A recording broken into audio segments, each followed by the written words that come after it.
اعوذ باللہ من الشیطان الرجیم بسم اللہ الرحمن الرحیم۔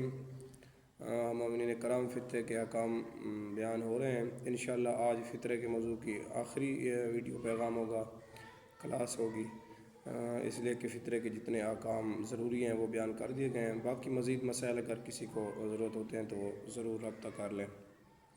فطرے کے متعلق آج جو مسئلہ بیان کرنا ہے پہلے وہ یہ ہے کہ آیا ہم فطرے کو اپنے وطن سے منتقل کر سکتے ہیں یا نہیں کر سکتے ہیں۔ مثلاً ایک بندہ جو ہے وہ سرگودا میں رہ رہا ہے، ٹھیک ہے، اس کو وہاں پہ نہیں مل رہا، فقیر نہیں مل رہا یا صاحب شرائط فقیر نہیں مل رہا، تو آیا وہ اس کو کسی دوسرے ضلع میں منتقل کر سکتا ہے یا نہیں کر سکتا۔ اس میں دو چیزیں دیکھنی ہیں۔ ایک تو خود وطن کا معنی کیا ہے، وطن کسے کہتے ہیں۔ اس بات میں وطن سے پورا ملک مراد ہے، پورا شہر مراد ہے، یا وطن سے یعنی وطن سے منتقل کرنے کا کیا معنی ہے۔ وطن سے مراد وہی آبادی ہے جو وہاں جس جگہ پہ وہ رہ رہا ہے۔ مثلاً ضلع سرگودا والے ہیں نا، تو اس سرگودا ان کا وطن ہے، خوشاب ان کا وطن نہیں شمار ہوگا، ٹھیک ہے۔ تو وہاں اگر خوشاب کی طرف منتقل کریں گے تو اس صورت میں کر سکتے ہیں جب خوشاب میں فقیر موجود نہ ہو۔ فقیر کا معنی میں نے کل بیان کر دیا تھا، جس کے سال بھر کے اخراجات نہ ہو، تو منتقل کر سکتے ہیں۔ ایک شہر سے فطرے کو دوسرے شہر میں منتقل کر سکتے ہیں، لیکن اس کی شرط کیا ہوگی کہ وہاں فقیر نہیں ہونا چاہیے۔ اگر وہاں فقیر نہ ہو تو پھر منتقل کر سکتے ہیں۔ اب منتقلی کے اخراجات کون دے گا؟ منتقلی کے اخراجات وہ بندہ دے گا جو منتقل کر رہا ہے، ٹھیک ہے۔ مثال طور پر 2 من گندم بن گئی ہے، تو اس کو خوشاب پہنچانا تو 1000 روپے کرایہ لگے گا نا، تو وہ بندہ دے گا جو منتقل کر رہا ہے۔ ایک بات یہاں ہو گئی۔ اور اگر درمیان میں وہ رات کو ڈکیتی لگی ہے، جس ٹائم بھی وہ سارا مال ضائع ہو گیا، تلف ہو گیا، یعنی فطرے کے مال کو منتقل کر رہے تھے، فطرہ تلف ہو گیا، تو فطرہ تلف ہو گیا تو جو بندہ منتقل کر رہا تھا نا، اس کی ذمہ داری ہے کہ وہ ادا کرے دوبارہ، ٹھیک ہے، تاکہ فقراء کا حق ضائع نہ ہو۔ البتہ اس میں مزید کوئی تفصیل ہے، اگر کسی کو اس طرح کا مسئلہ پیش ہے تو وہ بعد میں پوچھ لے، ٹھیک ہو گیا۔ اب یہ ہو گیا اس کی منتقلی کے احکام۔ اس کے بعد آ جاتا ہے کہ انسان منتقل کرنے کا طریقہ کیا ہے۔ منتقل کرنے کا طریقہ یہ ہوتا ہے، 3 طریقے بیان ہوئے ہیں۔ ایک تو وہ حاکم شرع سے اجازت لے لے۔ حاکم شرع کہتے ہیں مجتہد کو، فقیہ کو، یا اس کا جو نائب خاص ہو، اس سے اجازت لے کہ میں یہاں پہ فقیر نہیں ہے تو وہاں منتقل کرنا چاہتا ہوں، وہاں منتقل کر دے، اس طریقے سے، ٹھیک ہے۔ اگر اس طریقے سے نہیں کر سکتا تو پھر ایک اور کام بھی کر سکتا ہے۔ مثلاً وہ سرگودا سے خوشاب بھیجنا چاہ رہا ہے نا، خوشاب فون کر لے، دیکھ لے کہ خوشاب میں اس کا کوئی بندہ ایسا ہے جو مقروض ہو۔ اگر مقروض ہے تو اس کو فون کرے کہ جو آپ نے مجھے اتنے پیسے قرض کے طور پر دینے تھے وہ آپ فطرے کے طور پر تقسیم کر دیں، تو اس کا قرض ادا ہو جائے گا، اس کا فطرہ ادا ہو جائے گا۔ 2 طریقے ہو گئے، حاکم شرع کو فون کر لے، یا جو اس ضلع میں جہاں وہ دینا چاہتا ہے وہاں اس کا کوئی مقروض آدمی ہو تو اس کو فون کر لے۔ تیسرا یہ ہے کہ اس کو فون کر کے کہے کہ میری طرف سے فطرہ ادا کر دو، وہ فطرہ ادا کر دے گا۔ اب جس نے فون کیا وہ مقروض ہو جائے گا۔ دیکھیں 3 صورتیں مختلف ہیں۔ ایک دفعہ حاکم شرع سے اس نے اجازت لی ہے، ایک دفعہ اس بندے کے پیسے اس ضلع میں کسی نے دینے تھے، 2 صورتیں۔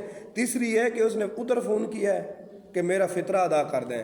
اب جس نے فون کیا ہے نا فطرہ ادا کرنے والا، وہ مقروض ہوا ہے تو وہ فطرہ ادا کر دے گا، ادھر سے یہ پیسے اس کو بھیج دے گا، تو معاملہ کلیئر ہو جائے گا۔ 3 صورتیں آ جائیں گی منتقلی کی، کلیئر ہو گیا۔ اس کے بعد آ جائے گا جی فطرے کی جنس کا تعین، کہ ہمیں کیسے پتہ چلے گا کہ اس ضلع میں یہ چیز فطرہ کے طور پر دی جائے۔ بس اس وقت اگر ہم سرگودا میں رہ رہے ہیں تو ہمیں کیسے پتہ چلے گا کہ ہم نے چاول دینا ہے، گندم دینا ہے، یا جو دینا ہے، کھجور دینی ہے، کشمش دینی ہے، کیا دینا ہے۔ تو حضور آپ دیکھیں گے کہ اس علاقے میں خوراک کے طور پر کیا استعمال ہو رہا ہے۔ مثلا ہمارے یہاں یا خوراک کے طور پر گندم استعمال ہوتی ہے، تو آپ یہاں گندم ادا کریں گے یا گندم کی قیمت ادا کریں گے۔ اب سوال ہے کہ کسی علاقے میں ایک سے زیادہ چیزیں خوراک کے طور پر استعمال ہوتی ہیں، تو پھر آپ جس کو معیار بنا کے دے دیں، ٹھیک ہے، ٹھیک ہے۔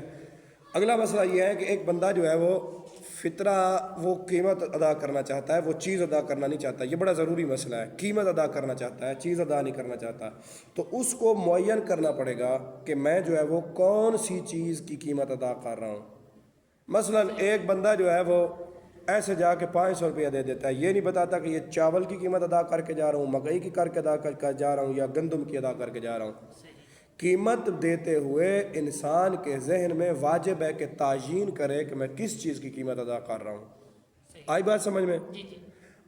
یہ کلیئر ہو گیا. اگر گندم کی دے رہا ہے تو وہ گندم. لیکن اگر بعض اوقات کیا ہوتا ہے، آپ آئے، آپ نے مجھے 300 روپے فطرہ پکڑا دیا اور واپس چلے گئے، نہ میں نے پوچھا کس چیز کی تعین کر کے دے رہے ہیں، نہ آپ نے بتایا کہ فلاں چیز کی ہے، اور دونوں کے ذہن میں موجود ہے کہ یہ گندم کے ہیں.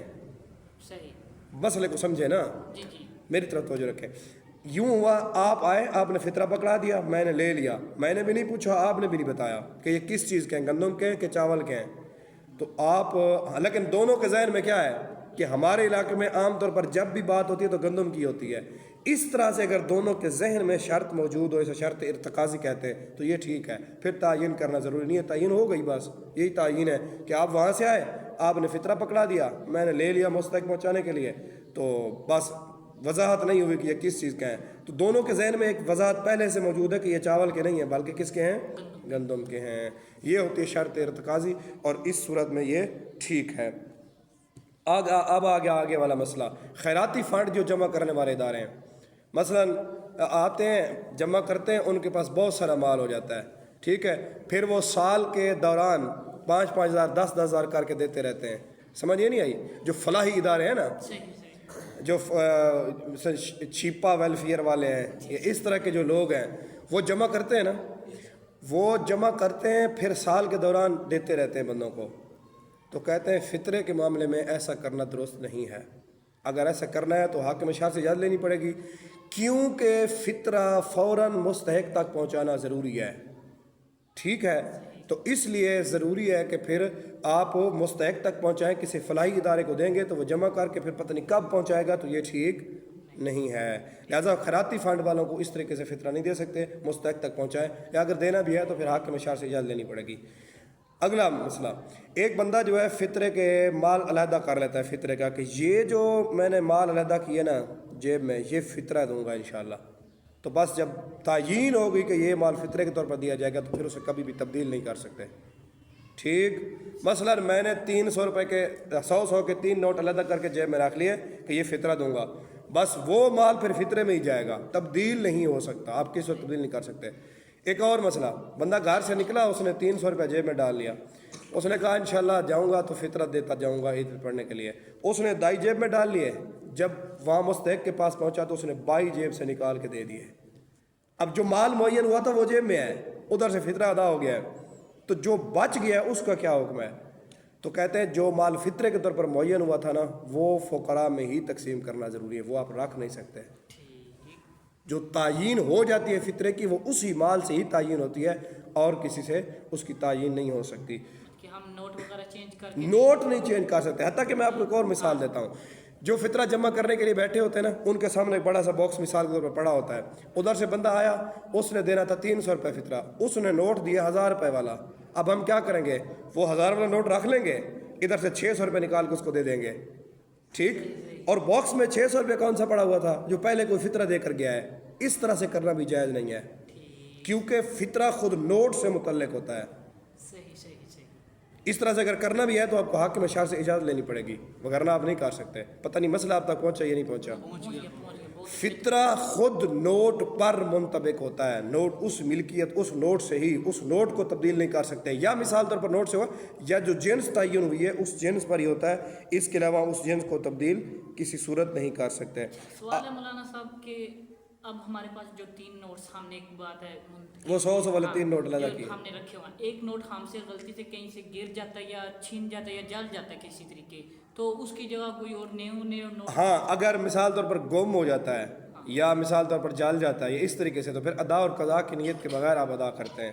میں مثال دیتا ہوں، ایک بندے نے فطرے کا مال علیحدہ کر دیا، پھر بھول گیا، زوال نکل گیا، پھر یاد ہے میں نے فطرہ دینا ہے، تو وہ ادا کی نیت سے نہیں دے سکتا، نہ ہی قضا کی نیت سے دے گا. ادا اور قضا کی نیت کیے بغیر قربت مطلقہ کی نیت سے مستحق تک پہنچائے گا. ٹھیک ہو گیا، تاکہ لیٹ نہ ہو جائے. آگے والا پڑھتے ہیں. ایک بندہ سارا رمضان اس نے 18 چاک میں گزارا ہے، پھر جب عید کی رات آئی نا، ایک دن پہلے وہ گجرات چلا گیا، چاند اس نے عید کا وہاں جا کر دیکھا ہے، تو اب اس کا علاقہ کون سا شمار ہوگا فطرہ دینے والا، یہ یا وہ؟ تو کہتے ہیں جہاں وہ چاند دیکھے گا نا، وہ اس کا فطرے والا علاقہ شمار ہوگا اور وہیں فطرہ دے گا. ٹھیک ہے. اس کے علاوہ اگلا مسئلہ جو کل پوچھا گیا تھا، بندہ روزہ رکھے یا بندہ روزہ نہ رکھے، ہر صورت میں اس پر فطرہ ہے. ایک بندہ روزے نہیں رکھتا تو وہ کہتا مجھ پہ فطرہ بھی نہیں ہے، تو ایسا نہیں ہے، اس پر فطرہ ہوگا ہی ہوگا، فطرہ دینا ہر صورت میں لازم ہے۔ اور اس کے علاوہ جو بندہ مریض ہے، فدیہ ادا کر رہا ہے ایک روزے کے بدلے میں، تو آیا اس پر فطرہ ہے یا نہیں ہے؟ تو اس پر بھی فطرہ ہوگا، فدیہ اور فطرہ دونوں ہوں گے اس پر، ٹھیک ہے۔ اور اس کے علاوہ کفالت کرنے والے اگر زیادہ ہوں، مثال طور پر ایک گھر ایسا ہے جس میں ماں بھی کام کرتی ہے، ٹھیک ہے، باپ بھی کام کرتا ہے، 2 بیٹے بھی کام کرتے ہیں، بھابھی بھی دفتر میں کام کرتی ہے، اس طریقے سے کفالت کرنے والے زیادہ ہیں، تو فطرہ کس پر ہوگا؟ دیکھیں جی، اس کے کئی طریقے ہیں۔ ایک طریقہ تو یہ آپ اس طرح سے کریں کہ جو اس طرح سے لوگ ہیں نا زیادہ، وہ ایک دوسرے کی اجازت سے فطرہ ادا کر دیں۔ مثلا باپ کہتا ہے جی تم سب کی طرف سے میں فطرہ ادا کرتا ہوں، تو بس وہی ادا کر دے، سب کا فطرہ ادا ہو جائے گا۔ اگر اس طرح سے نہیں کر سکتے، اختلاف ہو گیا، تو پھر دیکھا جائے گا کہ گھر کا زیادہ خرچہ کون کرتا ہے۔ اگر 100 روپیہ مہینہ خرچہ ہے، 100 روپیہ، تو دیکھا جائے گا کہ اس میں سے 60 روپیہ کس نے دیا ہے اور 40 روپیہ کس نے دیا ہے۔ جس نے 40 روپیہ دیا ہے وہ فطرے میں سے 40% ادا کرے گا، اور جس نے 60 روپیہ دیا ہے وہ فطرے میں سے 60% ادا کرے گا، ٹھیک ہے جی۔ اس کے بعد آخری مسئلہ ہے آپ کا جو وہ بھی ضروری مسئلہ ہے، آیا فطرے کو ایزی پیسہ اور جائز کیش سے یا بینک اکاؤنٹ سے ادا کر سکتے ہیں نہیں کر سکتے؟ اس کی وجہ کیا ہے؟ میں نے ابھی آپ کو بیان کیا تھا کہ فطرہ جو ہوتا ہے وہ اسی نوٹ سے متعلق ہوتا ہے۔ میں گیا ایزی پیسے والی دکان سے، میں نے 1000 اسے دیا، کرنسی بدل گئی، نوٹ اس کے پاس چلا گیا، وہاں سے ڈیجیٹل کرنسی آ گئی، تو کرنسی تو بدل گئی، آیا وہ ادا ہوگا یا نہیں ہوگا؟ تو کہتے ہیں ادا نہیں ہوگا۔ ایزی پیسہ جائز کیش سے فطرہ ادا نہیں ہوتا، اس کو ادا کرنے کا طریقہ ہے، طریقے سے ادا کر سکتے ہیں۔ وہ کس طریقے سے ادا کر سکتے ہیں؟ اس کے 2-3 طریقے بیان ہوئے ہیں، یہ ضروری مسئلہ ہے۔ اگر آپ ایزی پیسہ اور جائز کیش سے فطرہ ادا کرنا چاہتے ہیں یا کسی بھی بینک اکاؤنٹ سے فطرہ ادا کرنا چاہتے ہیں تو اس کا طریقہ کار ہے۔ طریقہ کیا ہے؟ سب سے پہلا طریقہ یہ ہے کہ آپ جس فقیر کو دینا چاہتے ہیں نا، اس فقیر سے رابطہ کریں، اسے کہیں کہ آپ میری طرف سے فطرہ ادا کر دیں۔ کسی شخص سے بھی رابطہ کر سکتے ہیں یا خود فقیر سے بھی کر سکتے ہیں، میری طرف سے فطرہ ادا کر دیں۔ اس نے آپ کی طرف سے 900 روپیہ فطرہ ادا کر دیا، ٹھیک ہو گیا۔ اب آپ اس کے مقروض ہوئے 900 روپے کے، ہوئے یا نہیں؟ کیونکہ اس نے آپ کی طرف سے 900 روپیہ دیا ہے، تو فطرہ ادا ہو چکا، اب آپ اس سے مقروض ہیں، اب آپ اکاؤنٹ میں بھیج دیں، تو قرضے کی رقم اکاؤنٹ میں جا سکتی ہے، اس میں کوئی حرج نہیں ہے۔ کلیئر ہو گیا؟ ایک اور صورتحال ہے دوسرا طریقہ جو فطرہ ادا کرنے کا، وہ کیا ہے؟ میں اس ہاتھ میں پیسے لیتا ہوں کہ یہ فطرہ ہے، کیا ہے؟ فطرہ ہے۔ میں نے فقیر کی طرف سے اپنے دوسرے ہاتھ میں وکالت میں لے لیا، یہ فقیر کی طرف سے، فقیر کا وکیل بن کے نا، فقیر کا وکیل بن کے میں نے اپنے آپ سے لے لیے پیسے، میرے پاس آ گئے، تو یہ میرے پاس نہیں آئے، در حقیقت یہ فقیر کے پاس چلے گئے ہیں، جو کہ میں فقیر کا وکیل ہوں، اپنی وکالت میں نے لے لیے، آگے میرے پاس۔ تو اب میں چونکہ یہ میری فقیر کے پاس چلے گئے، میرے پاس نہیں ہے، یہ اس کی ملکیت میں چلے گئے، چونکہ میں اس کا وکیل ہوں، ٹھیک ہے۔ اب میں یہ جیب میں رکھ لوں گا اور وہیں سے اس کو ڈیجیٹل کرنسی میں اکاؤنٹ سے بھیج دوں گا، کیوں؟ چونکہ اب جو جا رہا ہے یہ امانت جا رہی ہے، فطرہ نہیں جا رہا، فطرہ تو پہلے سے آ چکا ہے، ٹھیک ہے۔ تو اس طریقے سے 2-3 طریقوں سے آپ جو ہے فطرے کو ایزی پیسہ اور جائز کیش سے ادا کر سکتے ہیں۔ نواز بلند سلام۔